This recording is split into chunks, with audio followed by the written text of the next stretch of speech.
What it do? It's your boy Mike back again with some more audio commentary. And today I'm doing something a little different. I believe I only talked about film on this channel one time, and that was when I reviewed my favorite movie of all time, which is the Brian De Palma 1983 directed masterpiece, Scarface, my favorite movie of all time. But today I figured I'll put up two films that are always getting debated. It's the age-old debate, the age-old discussion. I had this own discussion within my friends and family for the past 23 years. And I'm talking about the 1991 John Singleton directed masterwork, Boyz N The Hood, versus the 1993 Hughes Brothers masterpiece, Menace to Society. Both films are probably in my top 10 movies of all time. Fuck, probably they are. Both films are iconic. Both films been in my life forever, it seems, you know. Both films are just fucking fantastic now. You know, as I do with the albums and Battle of the LPs, I'm gonna do with this movie, with the movies. I'm gonna break down both movies to see which one is better. So here we go. Boyz N The Hood has been in my life forever, man. Even before I first watched it in 1995 when I was 10 years old. Yes, that's an incredibly bad movie to watch for a 10-year-old, but there's no real, well, there's a sex scene, Trey hitting, Brandy. But, it's not too graphic, you know what I mean? But still, bad movie for a 10-year-old to watch. But this came out in 1991, and I was 6 years old, and even then, I remember my older cousins watching it. I remember my mom watching it, my uncle watching it, and it was always there. I remember seeing it, you know what I mean? But 1995 when I first seen it, and this movie's just a masterpiece. You know, it tells a story of three best friends, which is Trey, played by Cuba Gooding Jr., Ricky, played by Morris Chestnut, Doughboy, played as Ice Cube. This is his first role. Those are the best friends, and also stars like Lawrence Fishburne as Furious Styles, Angela Bassett as Trey's mother. I don't know her name in this movie. They maybe say it like once. Um, um, the bitch's name. Nia Long as Brandy. Regina King's in here. I forgot her name. Yeah, that's like the main, cast. I want to say. It's just a fucking phenomenal movie. It starts off with Trey wasn't living with his mom, going to school or whatever, and his mom had to deal with him. If he misbehaves in school, he goes to live with his father, and that's what happened. And his father's on kind of a, rough neighborhood, I would say, but not that bad. But it's still rough, you know what I mean? And he goes to live there. And he likes it because he lives next to his best friends, which is Trey and Doughboy, who are brothers. And little Chris, I think, lives around the way. I think, yeah, I think he does. And things are gonna be different because his father, Furious, tells him, you gotta do some motherfucking chores, nigga. You gotta break the leaves and all that shit, you know. And he don't like that, but he has to do the shit, clean the tub and all that shit. He's like, what do you gotta do around here? He's like, I gotta do nothing around here but put clothes on your back, take care of you. And he's a great father. Like, he has some morals and advice that will last a nigga a lifetime. Like, Lawrence Fishburne killed that shit in the film. I love Furious Styles' character. And, everyone knows the famous scene when Trey, Ricky, Doughboy, Little Chris. They walk in and Little Chris is like, "Want to see a dead body?" And they find a dead body, and some drug dealing niggas come up to him. You know what I mean? And want to play with Ricky's ball. Ricky loves football, wants to be a football player. And Little Chris said, "You ain't gonna get that ball back." You know what I mean? He gives it to him to stop playing a football game. Doughboy don't take that shit. He's like, give my brother's ball back. He smacks him, kicks him. Doughboy got a mouth on him. You know what I mean? They eventually get it back. Some big old nigga with a do-rag and a gold chain. Who the actor is definitely in South Central. He plays that nigga Bear, I want to say. So, that's that. After that, Doughboy and Little Chris go to the store, and they end up getting caught. They steal and they get caught and they get thrown to juvie or whatever. And that takes a turn to show them as grown men, well, teenagers on the cusp of being grown. They're probably like 17 to 19. I want to say that age range. And it's Doughboy's welcome home party. Well, what I don't like about the casting is one thing. Ricky, the child version of Ricky, looks like great to the adult version of Ricky. You know what I mean? The teenage version of Ricky, fantastic. They casted that very well. The transition to Doughboy is fantastic. The little kid, you can see that, like, oh, that's Doughboy. You know what I mean? Fantastic. What else? Little Chris, even the actor that played Little Chris, the child version of Little Chris to the adult version of Little Chris, is amazing. Transition looks like him. That could be him, But Trey, characteristic wise and appearance wise, it ain't there. When Trey was a little kid, he was dark. He's light skinned as fucking, Trey. The adult version, the more Cuba Gooding version. You know what I mean? It's just like, what the fuck. His characteristics are different. He's more hard as a little kid. He's more tough. The scene in the classroom when he smarts off, and the teacher tells him to go up to the board and teach, and that little nigga is giving him shit, like saying, he's like, y'all all from Africa. That's where the first body was found. He said, I'm not from Africa. You from Africa. You African booty scratcher and shit like that. And he smacks him with the motherfucking stick. But before that, did some ill banter. The little kid's like, I'll get my brother to shoot you in the face. And he's like, get your punk ass brother, bitch. I'll get my daddy. He's like, got one, motherfucker. Does that sound like Trey as a teenager? No. As a teenager, Trey is so soft. He cries all the time. He's a goody two-shoes ass nigga. But as he could have smartened up, yes. But it would be dope if Trey was more darker and he had more of an attitude to him. You feel me? Still be a good kid, but don't take no shit. Because when them blood niggas roll up on him, he is shaking like a leaf. I don't know.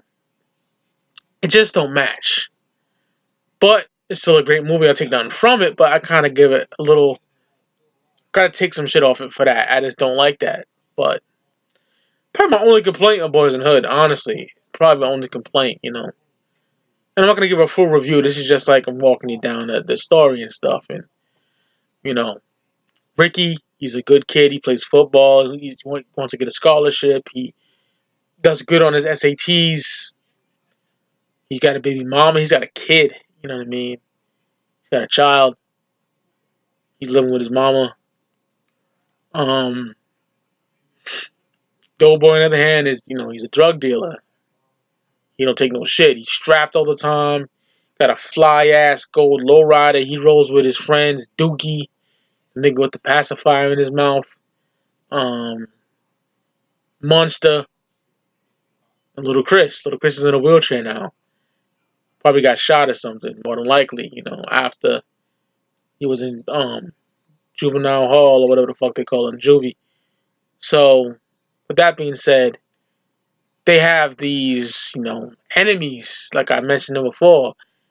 The niggas in the red whip, I think they're Bloods. But there was Chicago Bulls tire and stuff, and I always fucking with them. And it's pretty sad because Doughboy mentioned this on the porch. He's like, "This nigga 27 years old fucking with us." Like, I forgot the character's name. I think Regina King's character, which I don't know her name either. They probably say it like once. They say his name like once. I forgot the nigga's name, the Chicago Bulls, Scully, and the Jerry Curl. But yeah, he's a real dickhead. The nigga is pussy. He ain't shit without his homeboys. Something popular in the West Coast was something called my boy Ghost. He's from South Central LA. He moved down here in the 80s, and now he's back in California. I ain't seen him since 2004, 2005. He bought a GameCube off me. That's the last time I seen him. But he told me shit about this, and I was like, wow, that's from Boyz N The Hood. Like, there would be, you go to Crenshaw on Sunday nights to show off your whip. You know what I mean? Show off your car or whatever. And Dobro was there, in his gold lowrider, chilling with Regina King's character, Little Chris, and Dookie, and Trey and Ricky come back from chilling with their Trey's father, Furious, and Furious talking about gentrification and all that. It's a great, great scene. It was in Compton. They were in Compton when that happened. And anyway, Ricky and Trey go meet Doughboy, and that's when that dude and his crew walk by, and he fucking shoulder checks Ricky, or Ricky's eating a bag of Doritos, and fucking Ricky stands up to him. He's like, "What the fuck?" And that bitch ass nigga talks his shit, and then Doughboy gets out the car with his strap. It's like, "Is there a problem here? Is there a problem, nigga?" And niggas don't want no smoke, but once Doughboy gets in the car, he pulls out his fucking Uzi or whatever the fuck it was and starts lighting it off, shooting it in the air, and everyone starts fucking bouncing. I don't know if he's shooting at them. You know what I mean? They start bouncing, ducking down and shit. And he gets a rise out of that, trying to be hard or whatever. And I think that I hate that fucking dude. He gets his just due. We'll get to that. Ricky sitting at home one day. She's an army commercial. Gets him in his mind that he wants to join the army. His baby mama asks him to go get some cornmeal to fry some fish. He goes before he asks his Doughboy to go get it. Doughboy's like, "Fuck nah, man, you go get it. The bitch asked you to get it, nigga." They got this little argument, little banter. They get into a fist fight. It leads to a fist fight, and the mailman shows up at Ricky's test scores at this moment. The mother takes it. The mother favors Ricky over Doughboy, and this I relate to. I'm gonna get personal, but fuck it, yo. I relate to this, okay? Because that's me. My mom favors my brother more than me. After 1995, when he was born, I was treated like absolute shit. Complete shit. I did nothing wrong to get that treatment. Yes, I did some knucklehead shit, but I'm talking about shit in the streets and stuff like that. I was involved in some shit. I didn't get in trouble big time, but I could have. You know what I mean? And nothing serious, but I'm gonna incriminate myself in this motherfucker. But it's just so fucking sad how Doughboy's treated. He's treated like absolute shit. He's treated like garbage.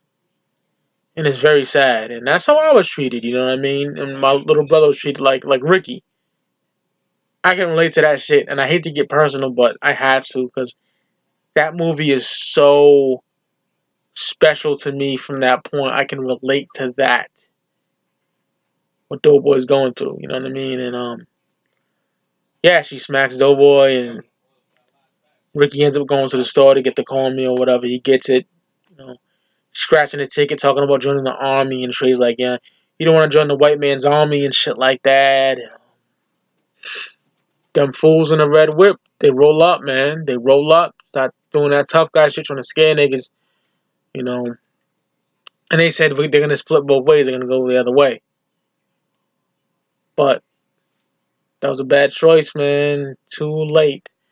They catch up on Ricky, and you know the classic, Ricky! You know, Trey screaming Ricky's name. You know that classic scene. And the light-skinned brother with the red backwards hat shotguns Ricky to death. And unfortunately, you know, Doughboy is like, oh shit, Rick, because I think he sees a red car going that way or whatever, and sees his brother laying there dead. You know, it's so sad.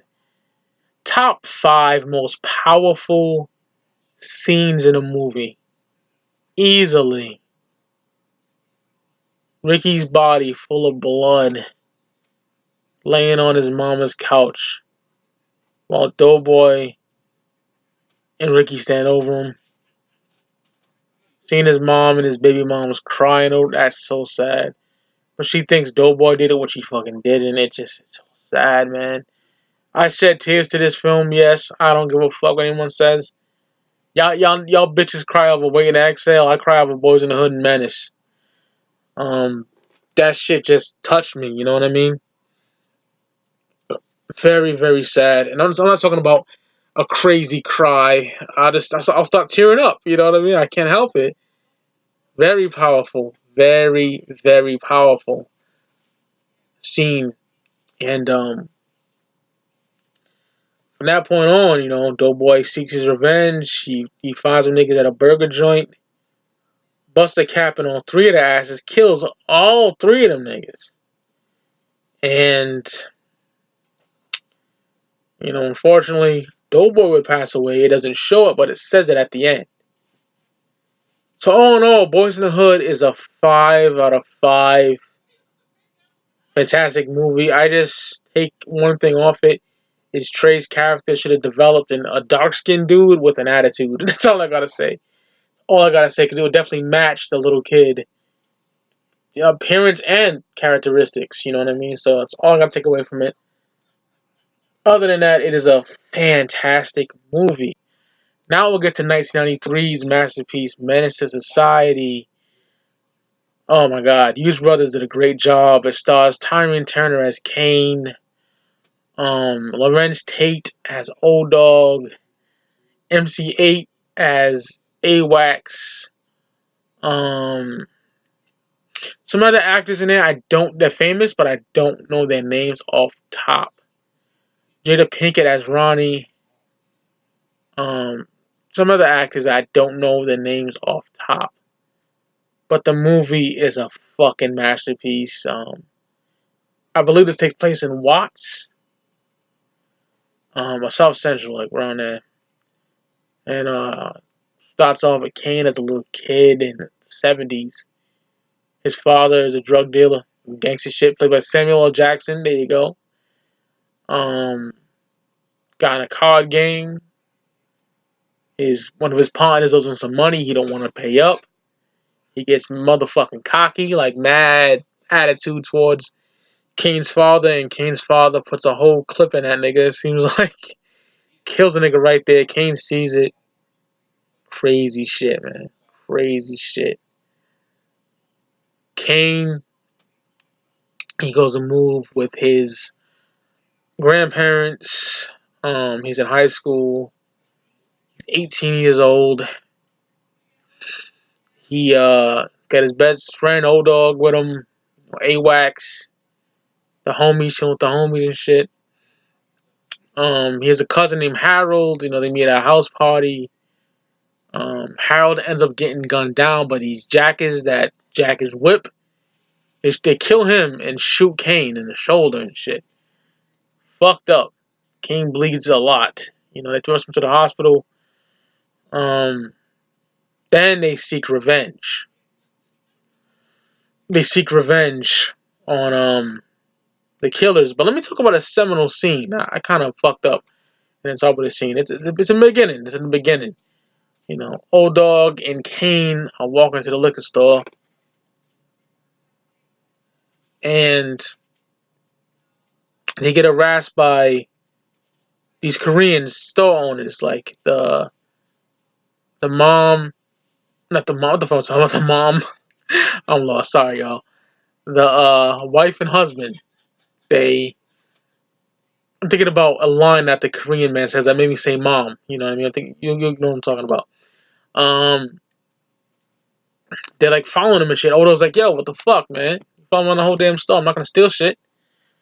And Old Dog mouths off to him, and the Korean man says, I feel sorry for your mother. And that sets Old Dog off. You know the iconic scene? What'd you say about my mama? You know, as soon as he says that, he blows a nigga's cat back, kills that nigga, kills the fucking bitch, the wife, takes the motherfucking tape out the shit. Just crazy shit, man. Oh, Kane drops his St. Ides, Old English, whatever the fuck he was drinking. And then that's like the beginning of the shit. But, you know, like I said, back to Kane's cousin Harold, they get revenge. They kill the Jackers at this hot dog joint or some shit, I guess, because the killers were talking about telling the bitch to get them some hot dogs or whatever the fuck, and they roll up on them, kill them niggas, you know, and AWACS helps him. He's like the OG homie. Kane is just doing petty shit. He's stealing fucking cars. He's selling drugs. He's robbing niggas for rims. Kane is just, you know, he's a mess. You know what I mean? And Ronnie, which was Pernell, his OG, that he looked up to, was a girl. You know what I mean? And she tells him, you need to chill, nigga. Like, you running wild. And they end up falling in love and shit. And he's afraid to because Pernell's in jail. You know what I mean? So he even gives him a blessing to be with Ronnie and take care of his son, which his son, Anthony, I think his name was, is attached to Kane. So, make a long story short, I'm not reviewing the whole movie, I'm just giving key points. Kane ends up impregnating this light-skinned, cute little bitch. Her name is Alina. And her cousin rolls up on him and is like, yo. Well, she calls up Kane and says she's pregnant, and Kane's like, it ain't mine. You know, he said he was strapped or whatever. He had a rubber on. And they get into it, and then in Kane's neighborhood, some nigga rolls up on him, which is Alina's cousin. And, you know, he plays in Players Club and some other shit. He gets stomped the fuck out bad. Like, Kane puts the works on this nigga. He stomps the shit out this nigga. Old Dog stomps him too, like once, and goes, motherfucker. I love that scene. And, yeah, man. But that would be his demise. Like, that would cause his demise because at the end of the film, Ronnie, you know, tells him to move to Atlanta to get away from all this shit. You know what I mean? Start a better life for her son and herself.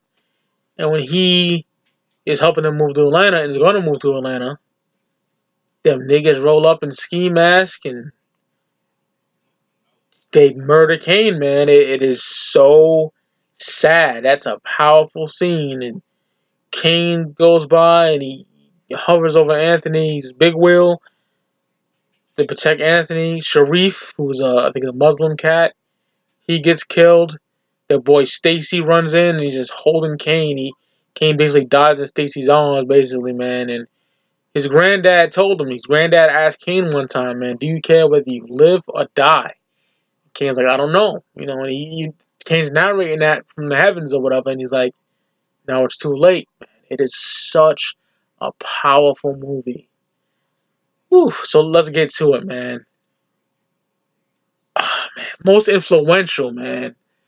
That's a tough one. They're always talked about. This is tough. Most influential. I would say Boyz N The Hood, because Boyz N The Hood started it all. Colors, but Colors is overrated. Colors was like a fucking cop movie.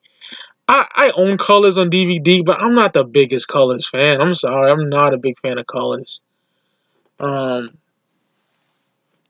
but yeah, man, I gotta roll Boyz N The Hood as like, you know, most impact and most influential. Replay value, like what movie do I pick up and say, I gotta see this? It's kind of hard because both of them Both of them shits, man. Both of them. I gotta go with Menace. Gotta go with Menace. So what's my favorite out the two? I gotta go with Menace to Society, man. It's just more raw in your face. Maybe Boyz N The Hood got more like better character development than Menace, but Menace is just the better film in my personal opinion. What are y'all riding with, Boyz N The Hood or Menace Society? The soundtracks, I'm rolling with Menace too, man. Boyz N The Hood got like what? How to Survive in South Central from Cube, that dope banging ass Cam song. You know, Cam from the West Coast, not Cam Ron from Harlem, New York. Talking about West Coast Cam, you know, Cube's cousin. Banging song on that. Some other good shit too. But I'm rolling with Menace. Overall, rolling with Menace. So there you have it. Boyz N The Hood and Menace to Society. The Battle of the Flicks. Hope you all enjoyed this. I will see y'all niggas on the flip side. Peace.